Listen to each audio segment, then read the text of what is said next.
My guest today is Alexander V. Pantsov. Alexander was born in Moscow and graduated Moscow State University's Institute of Asian and African Studies in 1978. He's published many books, most of them centered on important figures in Chinese history. Alexander is the Edward and Mary Catherine Gerhold Chair in the Humanities at Capital University in Columbus, Ohio. Today he joins me to discuss his recently published biography of Chiang Kai-shek, entitled Victorious in Defeat, The Life and Times of Chiang Kai-shek, China, 1887 to 1975. Alexander Pantsov, thank you very much for joining me today. Thank you for inviting me. So I'm very interested, Alexander, in your background. You were born in Moscow in the 1950s. In And 1955. 1955. So I'm interested to learn a little of what life was like when you were growing up, your family life, and what eventually allowed you to attend Moscow's best university. Mm-hmm. Thank you for your question. Yes, I was born in Moscow some quite time ago. I was born to a family of sinologists. My grandfather was a sinologist. My grandfather was professor of Chinese history at Moscow State University, and needless to say, he influenced me greatly. My parents were not sinologists. My mom and my father were teachers at high school. They taught Russian language and Russian literature. But my grandfather was a scholar, and needless to say that I visited him very often, and we communicated a lot, and I was impressed with his huge library, by the way, the best private library in Moscow. And Is that right? yeah, it's true. And he set up he established his own school in Russian sinology, and many professors who would later become my teachers and mentors, they used to be his students and postgraduate students. His name was not Pantsov, his name was George Ehrenburg. I'm half Jewish. But given the fact that I was born I was born in the country with the strong anti-Semitic sentiments, my parents decided to give me a Russian name. Pantsov, it's the name of my mother. So that's why I became Pantsov. And I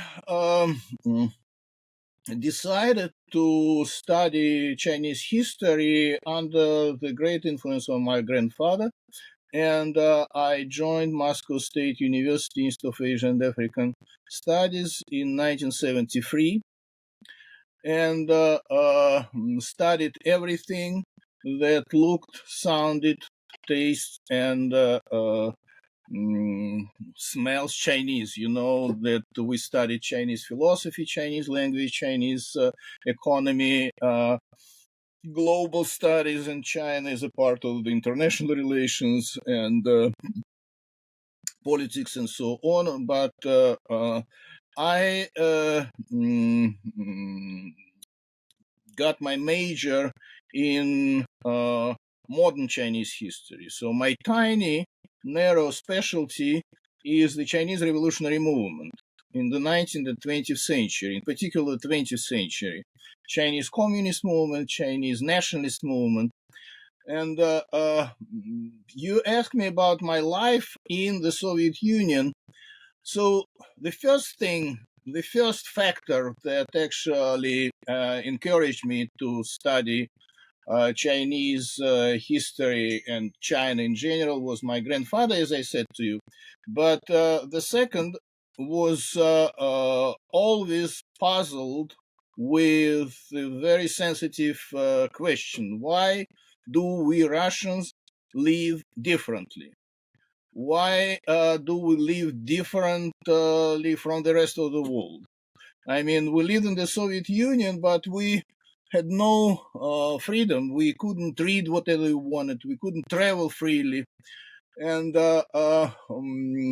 so I was also, interested in these kind of issues, but I knew perfectly that I wouldn't be able to study my own history because the archives were closed, archives of Russian communists were closed. But I figure out that China and the Soviet Union at that time were at odds, and I could easily criticize China and examine critically the Chinese political system, but it was identical to the Soviet system in Russia. So I could understand socialism better if I study China critically because I was allowed to do so. At the same time, there was a problem because I still had no access to the archives. And the Russian archives, the archives of the international communist movement, and the archives of the Russian foreign ministry, all the archives were closed and closed to the public. But in 1990, so my first publications and my first book that came out in 1985, I got my PhD in 1983. In 1985, I published my first book, but it was mainly based on secondary sources and some primary sources, but published in China, or some memoirs of members of the Chinese Communist movement I had access to, but not on the Russian archives and not on the Chinese archives because I couldn't travel to China due to the Sino-Soviet rift. And I joined the Russian Academy of Sciences and began to write on my PhD, and then I published my book and stuff like this. But then in 1991, the great anti-communist revolution took place in my country. It was a great movement against communism, against the communist system. And for me, as a historian, that was the greatest moment in my life because as a result of this revolution, when Boris Yeltsin came to power, all the archives got opened, all but KGB. But the most important, that the archive of the International Communist Movement, the Comintern archive, Communist International Archives, got open to the public, and I happened to be one of the first who got an access to these archives. I got an access to these archives a year before the revolution in 1990, when the whole system got crippled. And I was really impressed because I got thousands, tons of founds, tens of founds, unknown documents of the Chinese Communist Party. Because the Comintern in Moscow, they directed the communist movement around the globe, the communist movement, including the Chinese Communist movement. And in addition, the Comintern helped greatly the Nationalist Party of China to build their party and sent advisors, very famous people like Borodin, for example, to China to help Sun Yat-sen, to help Chiang Kai-shek to build the Kuomintang party, the Nationalist Party.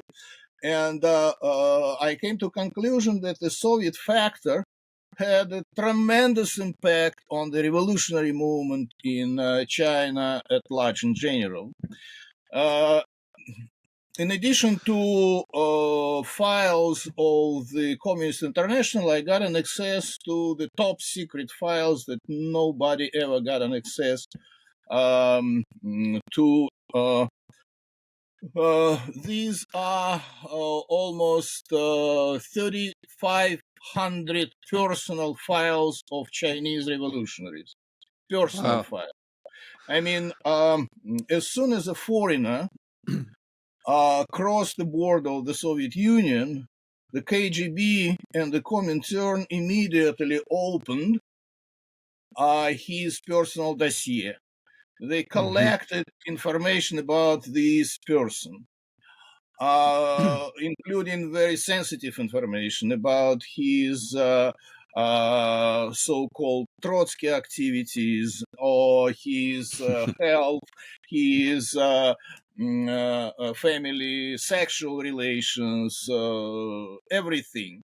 And there are almost 3,500 personal files of Chinese communists and Chinese nationalists, including Chiang Kai-shek, Chiang Kai-shek's son Jiang Jingguo, who spent 16 years in the Soviet Union, Deng Xiaoping, Mao Zedong, Zhou Enlai, Zhu De, Bogu, many people.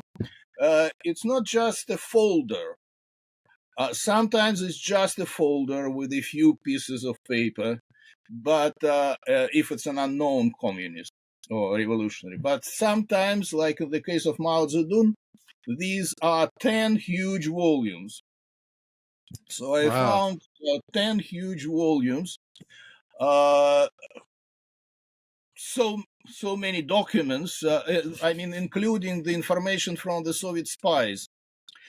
So when your Yeah, Mao Zedong biography yeah. came out, was it 2005 or 2007? 2012. I mean, in Two, Russia, I published it in 2007. In America, I okay, published it in 2012. Mao, the but real story. It's so when that, mainly based on unknown Mao Zedong files.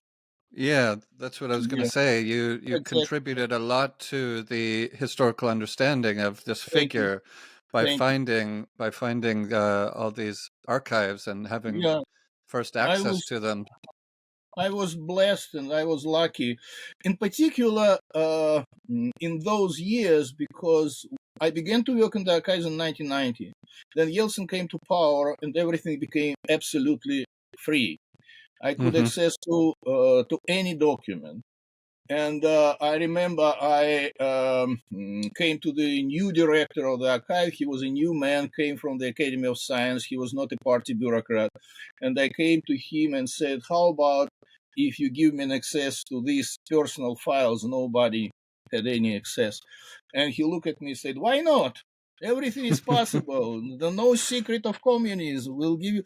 And the most interesting was that for 3 years, the government had no law on the archives. There was no special archival laws, so nobody knew what they could give me, or you see, everything was declassified.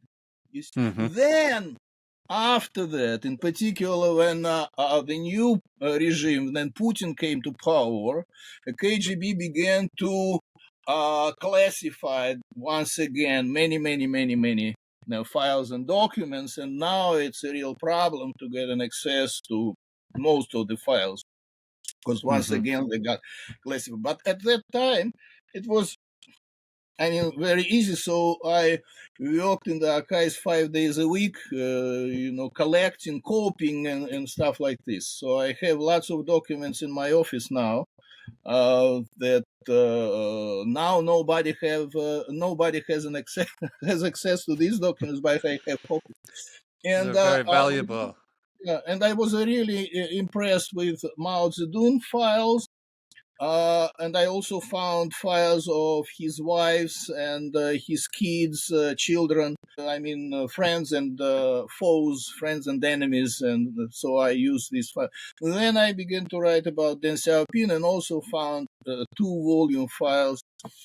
File of Deng Xiaoping, and then Chiang Kai-shek. Also, I used his file and the file of his son and Sun Mei-lin also. Mm, Chiang Chiang Kai-shek. Kai-shek's third wife, Yeah, or yeah, right, yeah. according to your book, maybe second official wife. Second official wife. Yeah, Yeah. that's right. Yeah. So I thought we could frame our discussion somewhat Hmm. chronologically. Let's begin with saying a few words about what the Qing dynasty was. Manchus overthrew the Ming dynasty and they established the Qing dynasty in 1644. And for a long time, well over a century, this was one of, if not the most powerful empire in the world. But that power started to decline. And Could you set the scene for us in the 19th century as we get towards the end of the 19th century? Sun Yat-sen's Yeah, born in the 1860s, Chiang Kai-shek in 1887, 87. Yeah. and the Qing dynasty is becoming weaker and weaker. And why did these men, at the age of teenagers, decide that they were going to undertake the very dangerous business of being revolutionaries and go against the Qing dynasty, the Qing Empire? Yeah. The background of these events looks like this. You see that we will never understand the Chinese revolutionary movement if we miss the fact that China at the end of the 19th century and early 20th century was a semi-colony of the West and Japan. So China lost a number of wars, including 2 Opium Wars and the Sino-Japanese War in 1894-95. And the Chinese signed a number of unfair treaties, including the Boxer Protocol of 1901. And over 100 open ports were opened in China, and the foreigners enjoyed the consul jurisdiction, and they could freely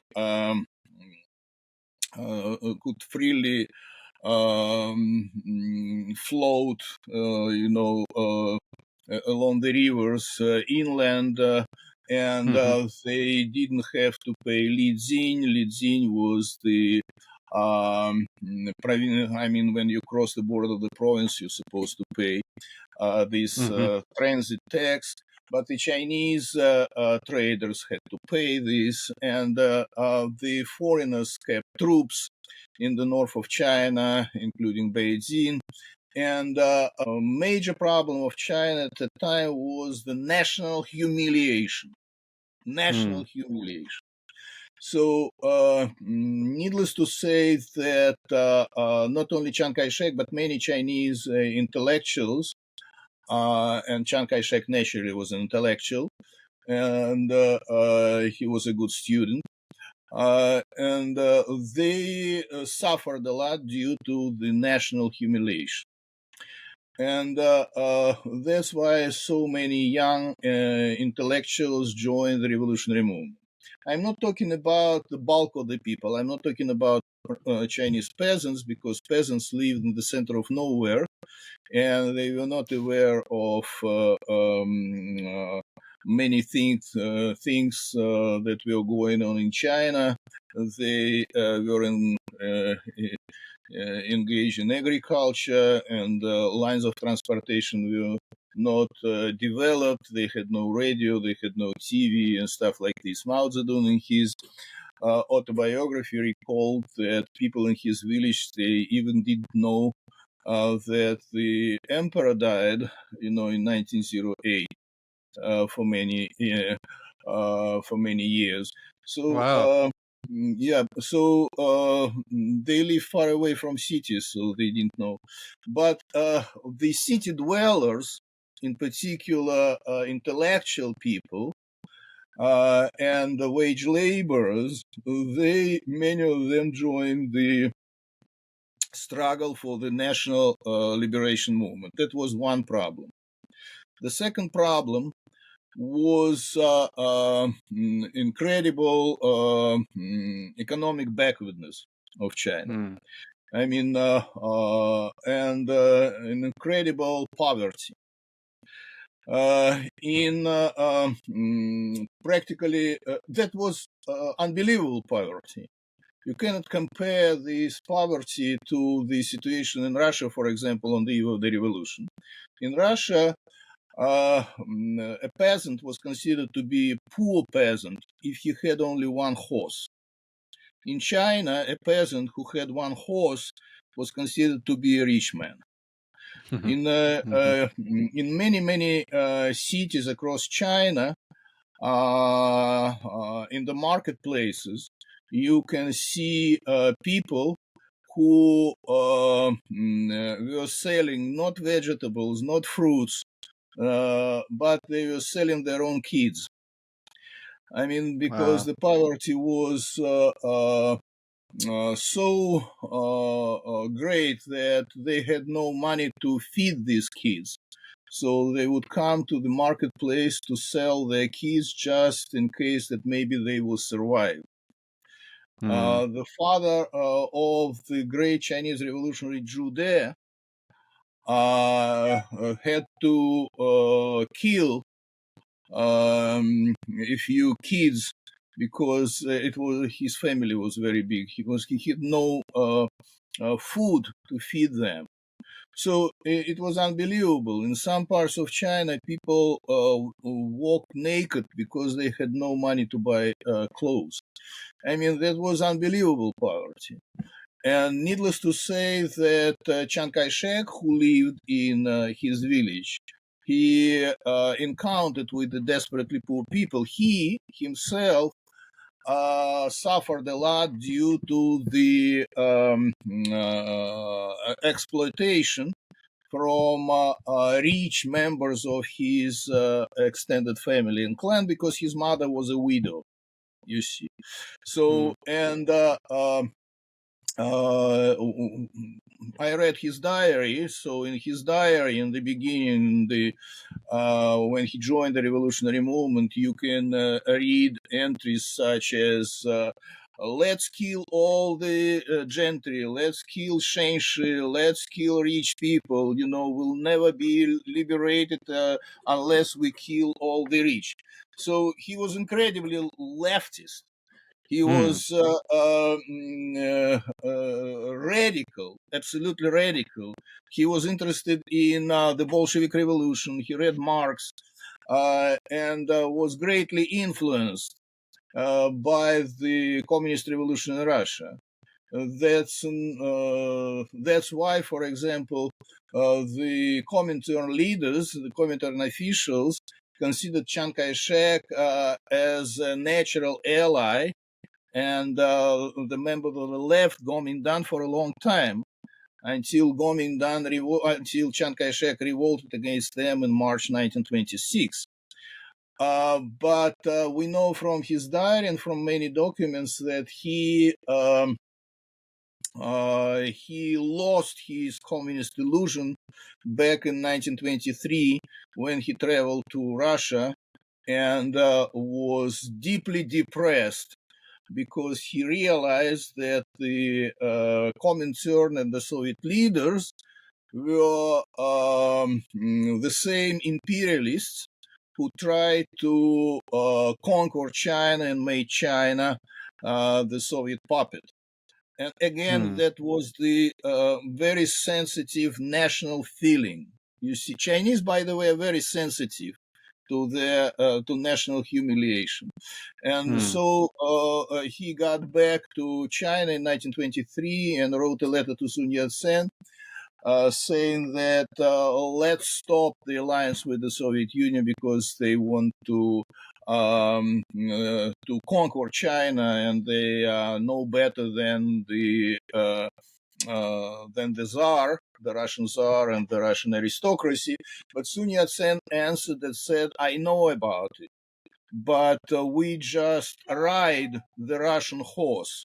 We ride the Russian horse, and we use Russia right now, but sooner or later we will break with the Russians. And if Sun Hmm. Yat-sen lived longer, he would definitely do the same as Chiang Kai-shek did in 1927. The problem number three that greatly influenced Chiang Kai-shek, that was the ugliness of the capitalist development in China under the Qing. The Manchu government, during the self-strengthening policy 1961, 1861, Hmm. 1894, and did not they didn't take any steps forward in order to encourage the development of the middle class in China. They didn't protect the development of the middle class. So they did not let the nature take its own course, and that's why only those who had power could make money. So who became first Chinese industrialists? Members of the bureaucratic elite that had connections to the Manchu government, and militaries, warlords at the local level. But that was, in other words, during the Qing dynasty, oligarchs emerged. So that was a conglomerate of monopolies in China. And under this, the existence of monopolies eliminated competition and eliminated the whole idea of free labor power. So if you work at a factory that belongs to a militarist, you cannot argue, you cannot go on strike, and you cannot get better wages, or you cannot go because they simply arrest you and kill you. You see, so that terminated the capitalist development of China. That was a deadlock in the economic development of China. By the way, you can compare the development of modern Russia with the development of capitalism in China at the time. The Russians did absolutely the same. They began to build a market society, but they did nothing to protect the middle class. So what do we have in Russia? We had a group of oligarchs, and we had the state that controls the market. So this is a deadlock. You cannot develop capitalism. It's not capitalism. It's kind of like feudal capitalism, the capitalist oligarchs. So that's why Sun Yat-sen came up with his third principle of the people. I mean, the famous three principles, but I am talking about people's livelihood. People's livelihood means that state has the right to intervene into the economic matter to promote the middle class, to limit oligarchs. He wanted to overtax them. He wanted to took some measures in order to build a real democratic capitalist society. He called it socialism because of the state intervention. It was not actually socialism. But anyway, that was much more it was actually a correct approach, you see, to the development of capitalism that actually Chiang Kai-shek would later implement in Taiwan. Through his reforms, he created the middle class, and that's why Jiang Jingguo could finally made this democratic transformation of Taiwan, because democracy is a political system of the middle class. If you don't have the middle class, there is no democracy. It would be totalitarianism, it would be a different system, stuff like this. Democracy historically is the political system of the middle class. So that's why Chiang Kai-shek joined Sun Yat-sen party, and later would implement the three people's principles, but only in Taiwan, not in mainland. In mainland, his regime was greatly corrupted, and instead of all old oligarchs, new oligarchs accumulated money, and that was one of the main reasons why Chiang Kai-shek lost. So yes, I guess we could talk a little bit about the period that. So you've set the stage well for what the Qing dynasty was like in the last, say, 50 years of its period, and why it ultimately fell. So from, let's say, the 1920s. Sun Yat-sen passes away in 1925, and over the course of a year or two, Chiang Kai-shek steps into this leadership role.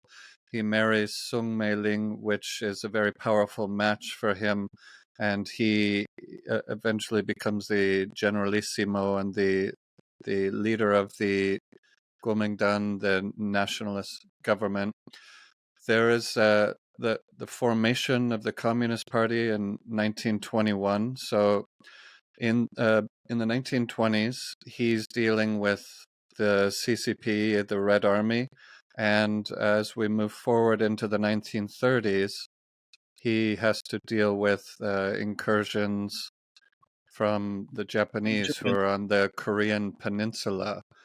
And after the fall of the Qing dynasty, the vast area of China is fractured. There are warlords who control armies if they have money and some influence. And the difficult job of uniting all of these different fractured areas together is not something that was easy. It was almost impossible to do. So, could you talk about how the period, how we get to the Second World War and the different problems he's dealing with at that time in the 20s and 30s? Yeah, very good question. I talk about the social, economic, political, ideological problems of China by the 1920s. So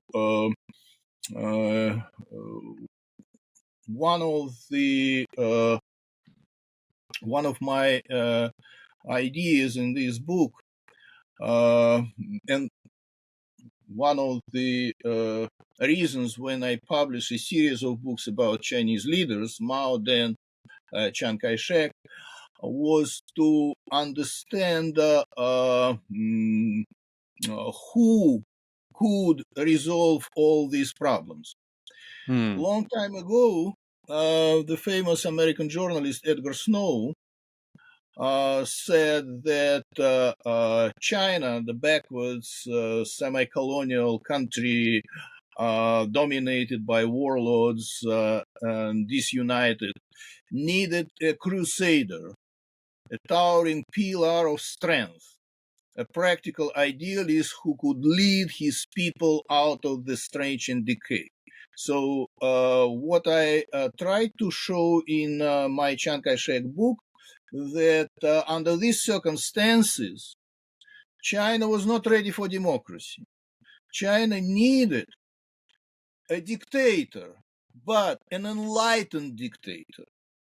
That's exactly what I said a few minutes ago. China needed an enlightened dictator who would use his dictatorial power, the power of the state, to lead the country not only to prosperity, but to lead the country out of this backwardness, to crush oligarchs and to promote the development of the middle class. Hmm. You could do this only by force. There was no any other possibilities. And from my perspective, Chiang Kai-shek actually became the enlightened dictator, but only in Taiwan. He didn't become the dictator in mainland because he faced numerous problems. As you say, it was incredibly difficult, you see. And in spite of the fact that in the eyes of many, in America, for example, in the eyes of American politicians such as Truman, for example, and such as the same Edgar Snow and many leftist journalists, you see, in America, he was the dictator, bloody dictator, and stuff like this. But the truth is that he wanted to be a dictator, but he did not become a dictator. And he couldn't become a dictator because he couldn't resolve all these problems. He up until 1949, he replaced Sun Yat-sen in 1926. Roughly speaking, a year after the death of Sun Yat-sen. He ruled China until 1949. But if you think about it, he never had at least one day of peace. He always waged wars. He waged wars against warlords. He waged wars against communists, against Japanese, and once again against communists. But at the same time, he waged a number of wars against militarists. Right after the Northern expedition, he had a series of wars against warlords in the south, in Guangdong, then in Guangxi, then in the north, in Shanxi and Shenxi. You see, people revolted after the Northern expedition. The generals who joined the Kuomintang, the former militaries who joined the Kuomintang, they began to revolt under the Kuomintang banner against Chiang Kai-shek Kuomintang banner. So the Kuomintang leadership split. Wang Jinwei opposed Chiang Kai-shek and backed militaries in the south. Yan Xishan revolted. Feng Yuxian revolted. So at the same time, the communists fighting. In 1931, the Japanese invaded. It's a mess, you see. It's a mess. He was really impressed first with the Bolsheviks, not only ideologically. As I said to you, in 1923, he lost confidence in communism as an ideology, but he was really impressed with their iron discipline, with their mightiness, you see. So he wanna imitate the Bolsheviks, be like the Bolsheviks. But then the Bolsheviks and the communists, were ousted, and he broke relations with the Communist Party. And then in December 1927, he broke relations, even diplomatic relations, with the Soviet Union. And immediately he switched sides and began to establish relations with fascists. First Mussolini, then Hitler came to power. He was really impressed with Hitler. He didn't become Nazi, he didn't become fascist himself, but he was really impressed with this, with the dictatorship. He want to be like Mussolini. He want to be like Hitler, and that's why the quasi-fascist movement developed in China. It was not a real fascist movement. They emphasized the strong role of the state. It was no different from Sun Yat-sen ideas. Sun Yat-sen also emphasized the role of the state, but he was no fascist, you see. Sun Yat-sen had lived before Mussolini, so and created his three principles of the people before Mussolini. But anyway, he tried, but he couldn't do it. Just imagine, compare Chiang Kai-shek with Stalin.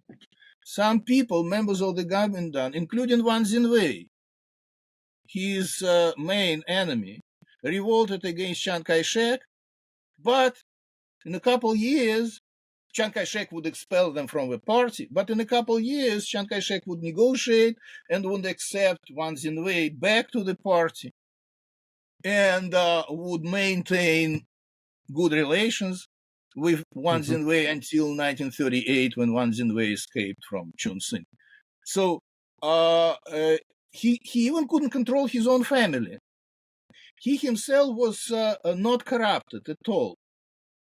I couldn't find any documents that would say that he was corrupt. But Sun Meilin, her sister Sun Aileen, her sister Sun Aileen, the eldest sister, her husband Kun Xianxi, their kids, many other people who belong to the extended family of Chiang Kai, they were totally corrupt. Totally Mm. corrupt. They stole money from the budget. They bought land in Brazil. It was absolutely terrible. You see, they deposit money in New York banks. It was absolutely terrible. He couldn't even control them. You see, so that was a real problem. So he didn't become not only an enlightened dictator, he didn't become a dictator. Mm. Mm-hmm. And that was one of the reasons why he lost. But on Taiwan, he started as a dictator. He dismantled the party. The Kuomintang. He reorganized the army. Then he would rebuild the army, but on different principles. He didn't allow his relatives intervene and control the government and stuff like this. So he limited oligarchs. He organized democratic capitalist reforms aimed at the development of the middle class, and he succeeded. There's That's why, by the way, the title "Victorious in Defeat." there was one important thing he did when he got to Taiwan. The Japanese, who were in control of Taiwan from 1895 to 1945, and Chiang Kai-shek retreated there in 1949. One of the things he did was break up the large agricultural, I'm not sure what to call them, Yeah, but absolutely. basically Yeah. handed Land holdings. Yeah, land to all independent absolutely. farmers, Absolutely. and so Gave land to farmers. Yeah. they They land. instantly, like overnight, had property in their control, capital in their control, and incentives to produce good crops. Yeah, And this had a big effect absolutely. right away, didn't it? That's what That's what I said. He Yeah. created the middle class. He Yeah. created an American type farmer. But who are these people? They are rural middle class. This Hmm. is exactly true. He started Yeah. from the he built a foundation, you see, for democracy, contrary to his views that he expressed in 1943, back in 1943, in his most famous book, China's Destiny. Hmm. In China Destiny, he set forth absolutely different concepts. He talked about collective farms. He talked about state control over economy, and he tried to justify the idea that private property was alien to China and stuff like this. But he abandoned Hmm. this idea. There was let's go back to the 1930s for a moment. Just before uh, uh, officially, I guess we could say World War II began with China and Japan. It was 1936, I think, where this famous or CI important incident. event happened, the CI Xi'an incident. Could you talk a little bit about why that was such an important event in his life and how that changed him? Yeah, this is indeed a turning point. And not only in the history of China, but also in the personal history of Chiang Kai-shek. Two one general and one marshal, revolted against Chiang Kai-shek December 12, 1936, and arrested Chiang Kai-shek because Chiang Kai-shek continued to fight with the communists, but they insisted that China must unite against Japan. So we should stop fighting communists and we should fight the Japanese. But the policy of Chiang Kai-shek had been different. He believed that the Japanese, I'm quoting from Chiang Kai-shek, the Japanese is the disease of the skin, but communism is the disease of the heart disease. So we should first defeat the communists and then we will unite the country and we will fight the Japanese. So the military leaders in Xi'an, Zhang Xueliang, Marshal Zhang Xueliang, and General Yang Huchen united against Chiang Kai-shek, but they didn't want to kill him. They didn't want to keep him under arrest for a long time. That was the traditional Chinese political military maneuver that is quite well known in Chinese history. When long time ago, one of the generals in the past in ancient China arrested the emperor who didn't behave well. And it was just the last attempt to influence the emperor, to show the emperor his devotion and loyalty, to show, look, I have no any other way out, just to demonstrate by force that you need to correct mistake. And this general, when he arrested the emperor, he even cut his leg to show his devotion to the emperor and said that I'm sacrificing just to help you change your behavior. So that was the same, in Chinese it's called bijiang. So that's the same bijiang. I mean, they showed Chiang Kai-shek that it was the last attempt to influence Chiang Kai-shek. And we are ready to sacrifice, we are ready to resign, and we arrested you just to demonstrate that that's the final point.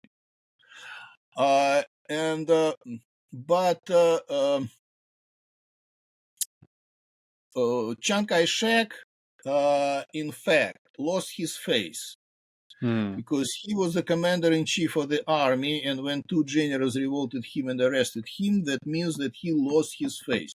And you know that for Chinese, it's the most terrible thing to lose face, diu lian, to lose face.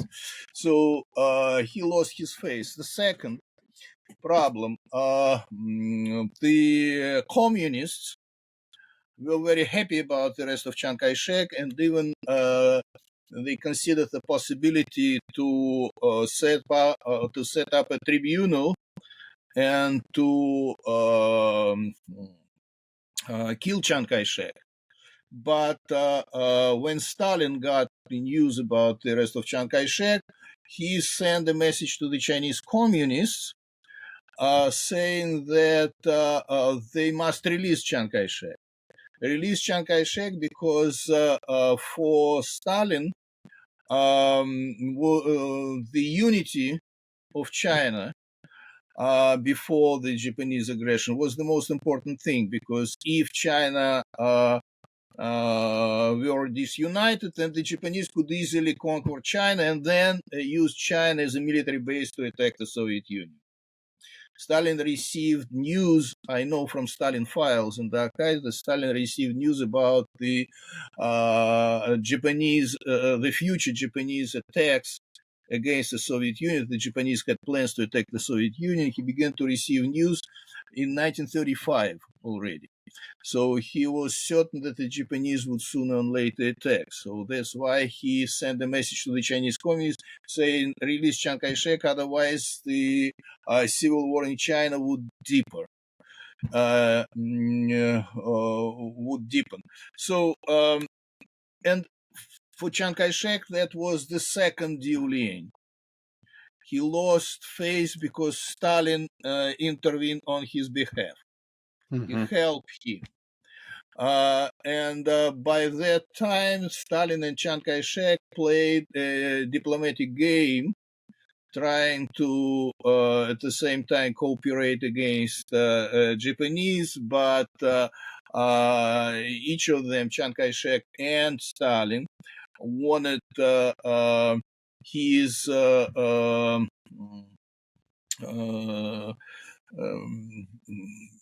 partner, Mm-hmm. entrepreneur, would make some concessions. You see. So, and finally, the Xi'an incident led to the situation when Chiang Kai-shek had to make concessions to Stalin. He negotiated with the Chinese Communist Party and formed the United Front with the Chinese Communist Party. What I learned from his diaries that in the wake of the Xi'an incident, Chiang Kai-shek, for a half a year, was terribly depressed.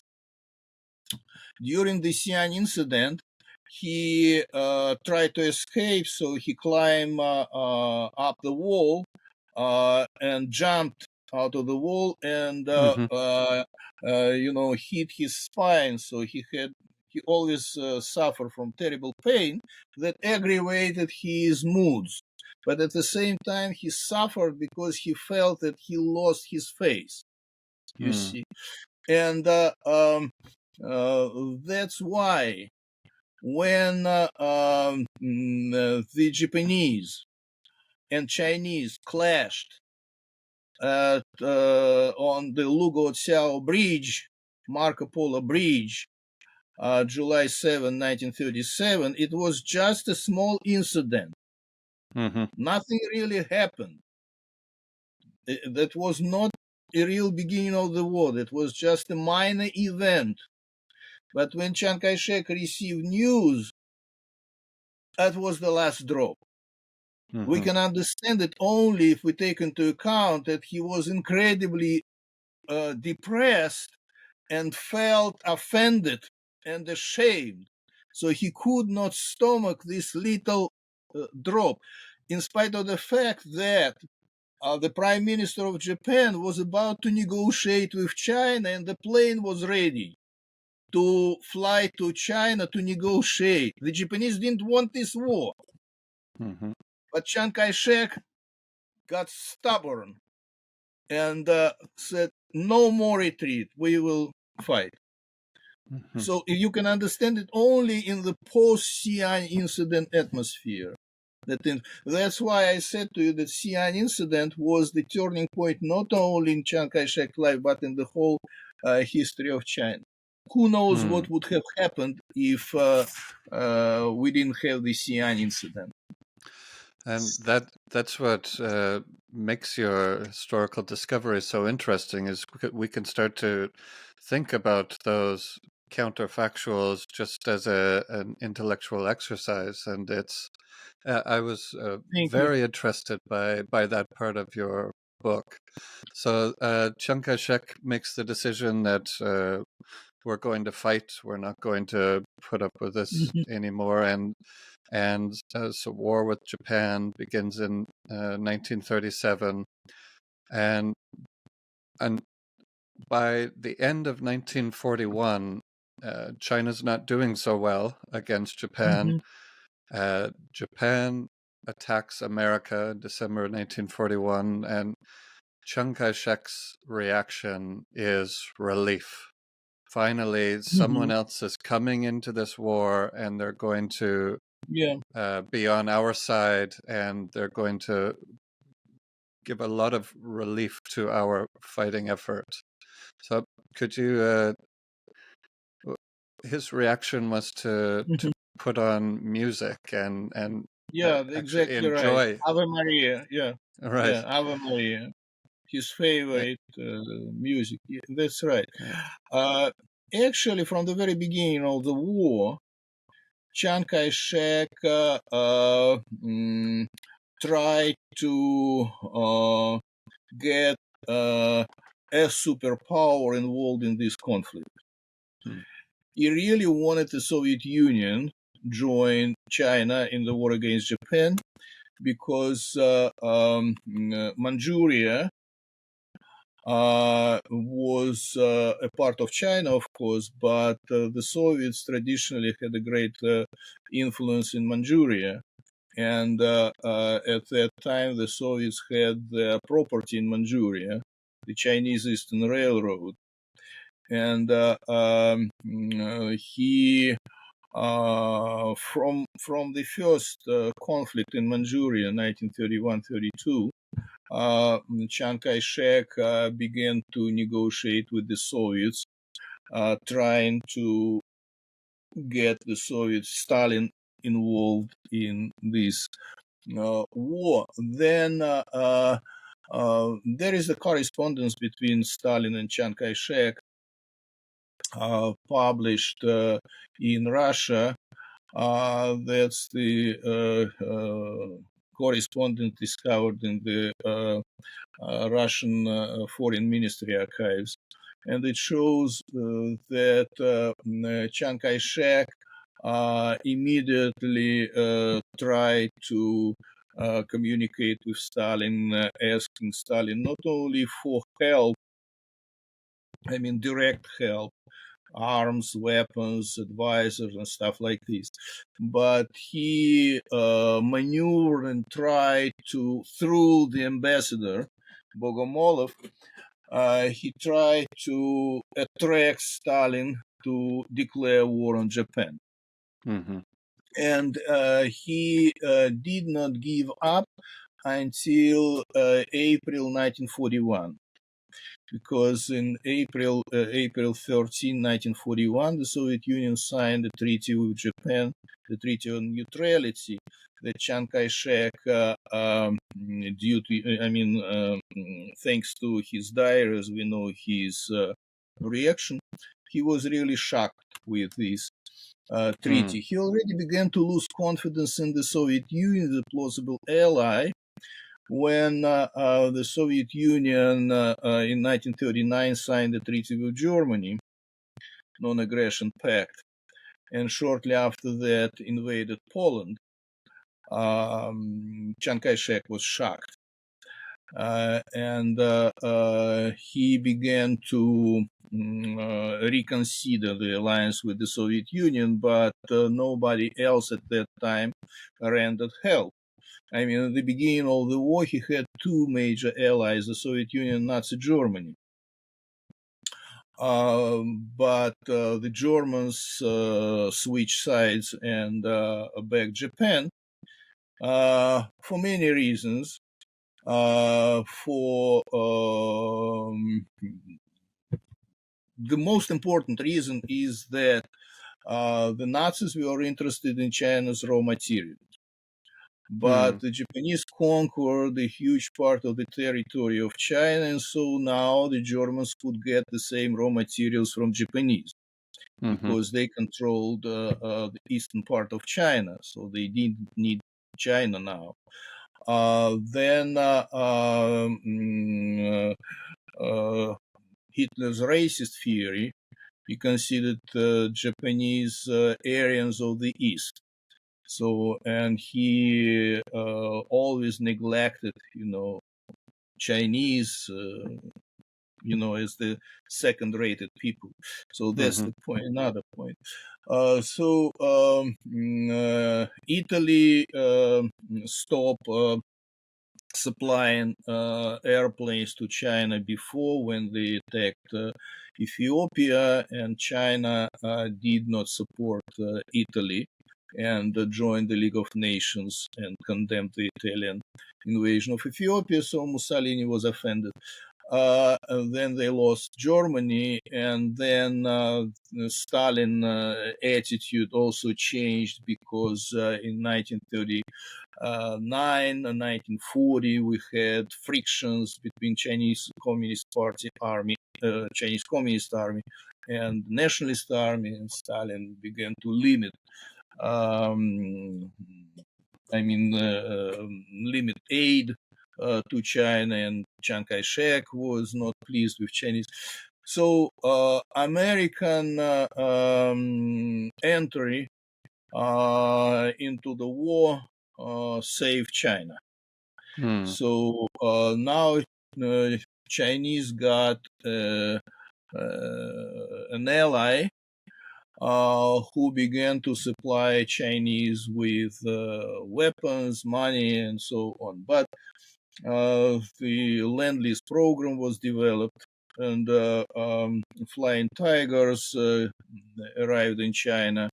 And finally, the Roosevelt sent the main military advisor, Stilwell, but the Americans could not give a lot to China due to the fact that the Chinese coast, was under the Japanese, plus the Japanese conquered Vietnam and then Burma, and they cut the Burmese road that connected America to China, so they simply use the airlift, across Tibet. So they from couldn't, India.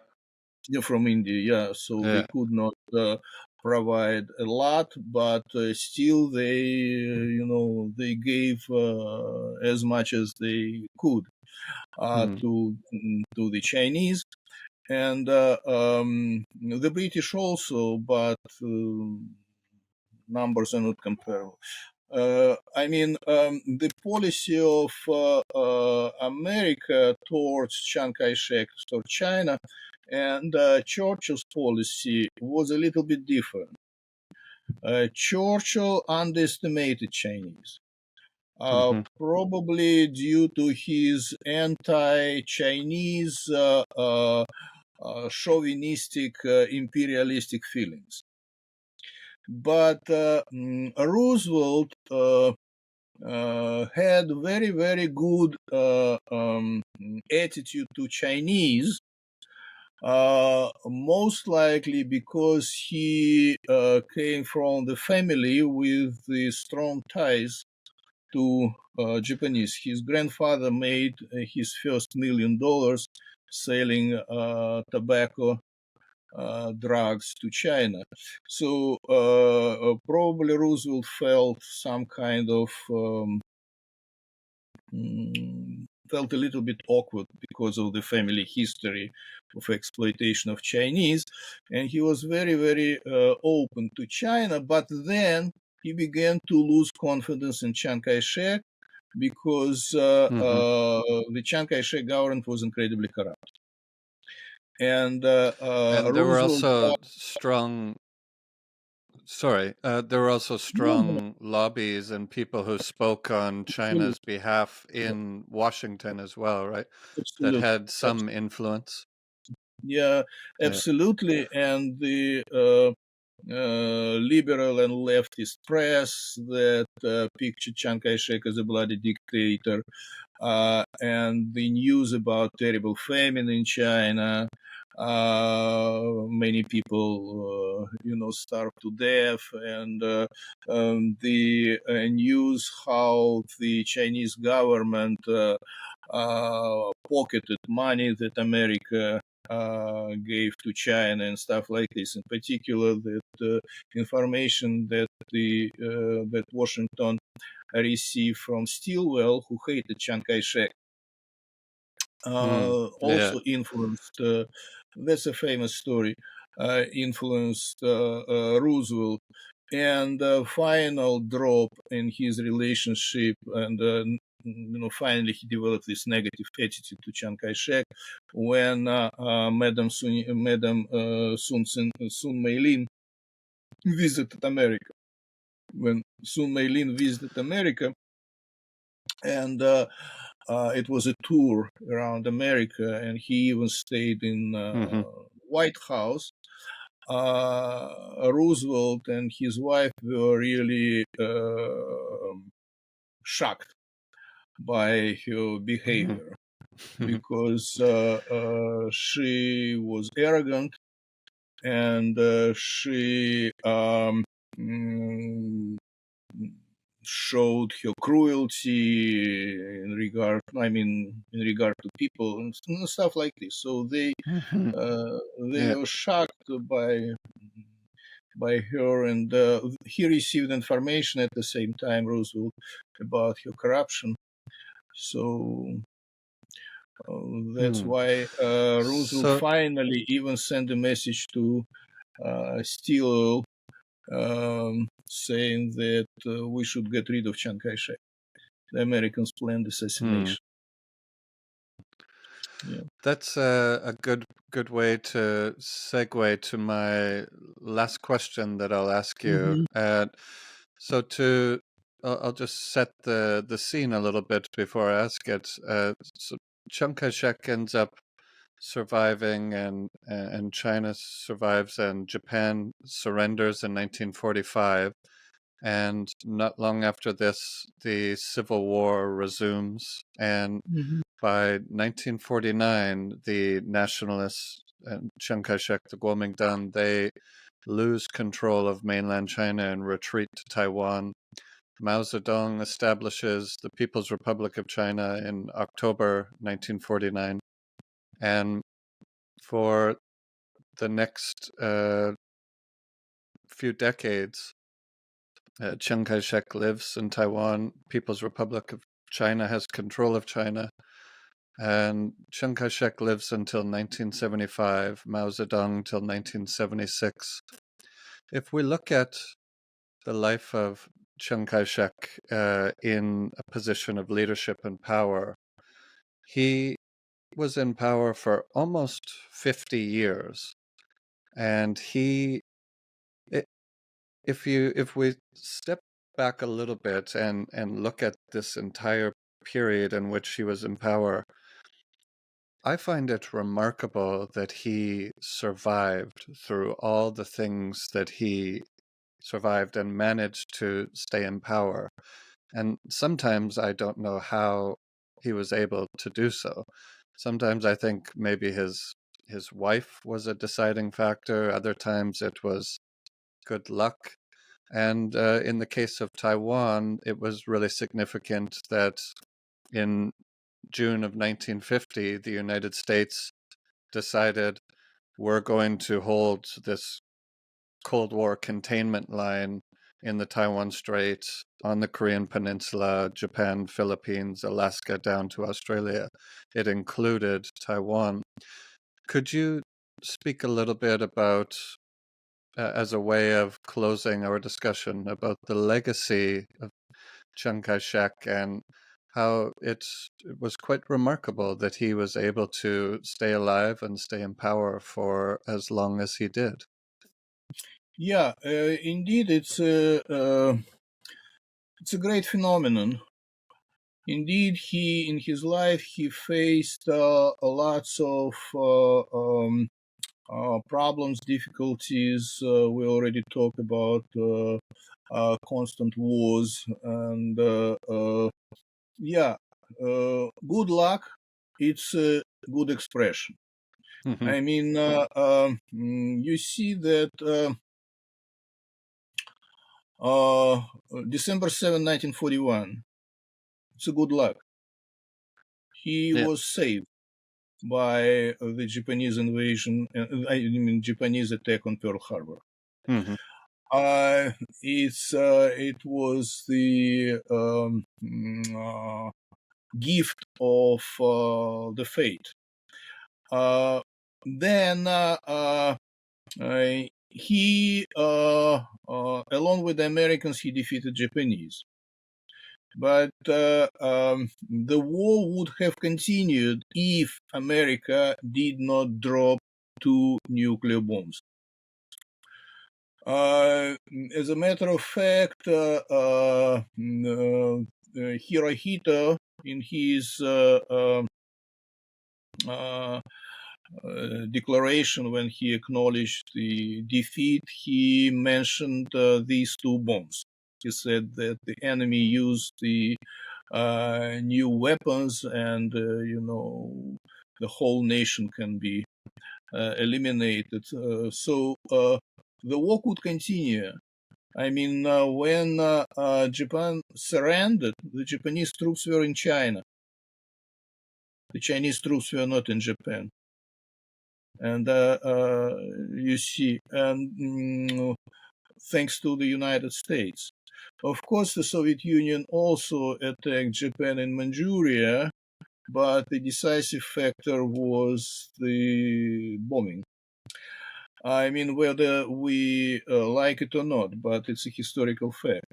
Mm-hmm. Another problem, he lost the Civil War. Not only because his army was corrupted and not effective, and he was a bad leader. Of course, the major reason why the Kuomintang lost the war was the incompetence of the generals and corruption and inflation and the economic collapse and stuff like this. This is true. But also we should keep in mind that in 1945 in Yalta, the United States betrayed China. The United States negotiated, Roosevelt negotiated with Stalin behind Chiang Kai-shek, and he gave Stalin parts of China. He gave Stalin Chinese territory. I mean, as payment for the Soviet entry into the war. He didn't consult with Chiang Kai-shek, but he gave him Port Arthur, Luishun, the Chinese Eastern Railroad, Dalian, you see, and basically the whole Manchuria. He understood that if the Soviets attacked the Japanese in Manchuria, they would conquer Manchuria. They would liberate Manchuria, but they would conquer Manchuria. So he gave Stalin Manchuria, a part of China. He had no rights to do so, in particular if you take into account that America, China, and the Soviet Union, all three nations were members of the Security Council. Mm-hmm. So under these circumstances, two members of the Security Council betrayed the third member of the Security Council. The future Security Council, when 1945, later they would form the United Nations, but right. On paper, Roosevelt already, at that time, Roosevelt was thinking about the United Nations, and it was his idea, and he was thinking about the Security Council. In Roosevelt's archives, I found a document when Roosevelt thought about the membership of the Security Council, and he put China there. By the way, he put the United States number 1, China number 2. But then, who knows, but then he changed it. He thought maybe England was the main ally. So he changed and put England second and China number 5. But it was even before, it was in Roosevelt's time. So on the one side, he put China as the future member of the Security Council, but at the same time, he betrayed China in Yalta. And if you think, what would have happened if Roosevelt did not ask Stalin to join the war? The Soviet Union and Japan had the Pact of Neutrality, and Japan didn't attack Russia. The Russians attacked Manchuria only because they had agreement with America. And Stalin said, yes, in 3 months after the end of the war in Europe, I will join you. And they crossed the border at midnight, August 9th, 1945. But they conquered Manchuria, and Manchuria became the anvil of victory, for the Communist Party. You see, the Soviets used Manchuria and as the military and economic base for the future civil war on behalf. One of the reasons why the Kuomintang lost. But good luck when the communists defeated Chiang Kai-shek for about a half of the year. Chiang Kai-shek moved to Taiwan in December 1949. So until June 1950, Truman and his administration, they were calculating what to do with Chiang Kai-shek. Truman's first intention was to negotiate with Mao, because by that time, Tito, the leader of Czechoslovakia, broke with Stalin, and the Americans believed that Mao would follow the Tito way. But then Mao visited Stalin in December 1949, and February 14, 1950, Mao and Stalin signed the treaty in Moscow, Friendship and Alliance.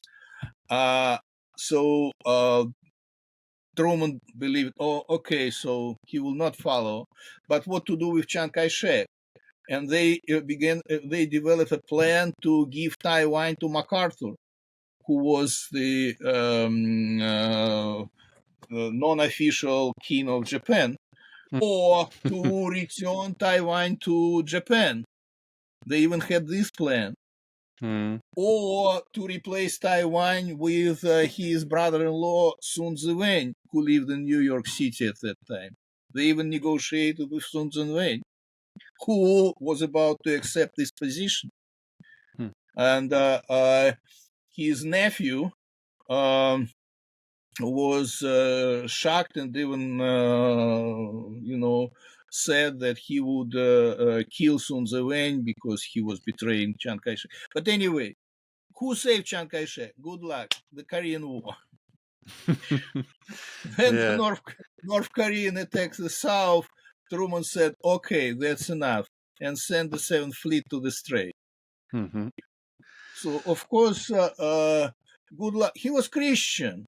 Maybe God helped him. You see, he was indeed a very devoted Methodist Christian, and when before he died, he asked his relatives to put the Bible into the coffin. So 3 books. Bible was one of the books. The second was the town poetry. So anyway, maybe God helped Chiang Kai-shek, but Chiang Kai-shek also was he learned from his own mistakes.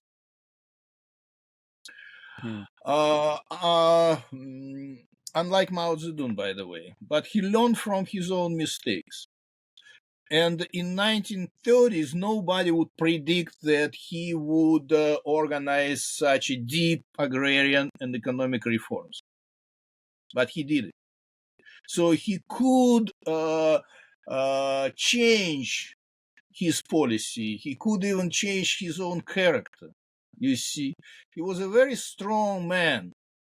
He didn't drink wine. He did not smoke. He drank only boiled and hot water. So he was incredibly disciplined. He would stand up daily at 6 o'clock, and his daily routine was set once and forever. And thanks for his discipline, we have his diaries, because he did it every single day. And by the end of the week and month, he would go back and retrospect and, summarize major events and stuff like this. So he was incredibly interested and very literate man, well-educated, and at the same time, of course, he was not liberal. and he was a cunning dictator who killed, according to my estimation, 1.5 million innocent people.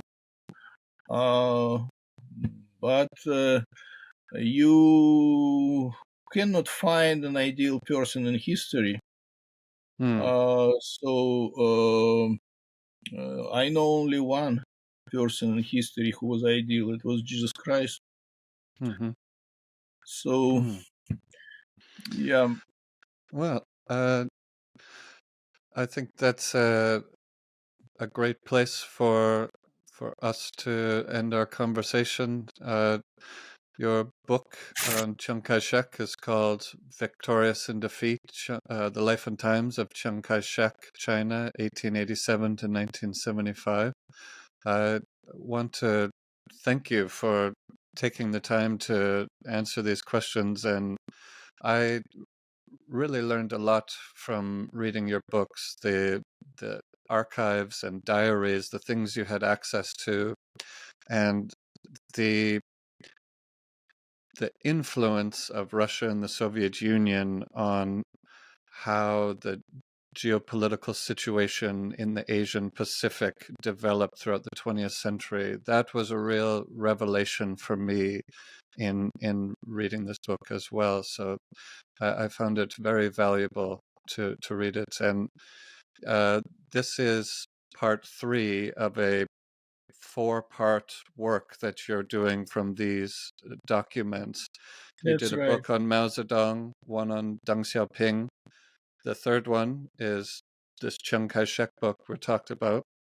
And your forthcoming book is about the All people's, Mao's men. right, It's titled All Mao's Men. all Mao's men. Yeah. So we can look forward to the day when you get that one published as well. Thank you So so much. Thank you. It thank was you. my pleasure. My It's been a pleasure pleasure. talking to you. Thank you very much. Mhm.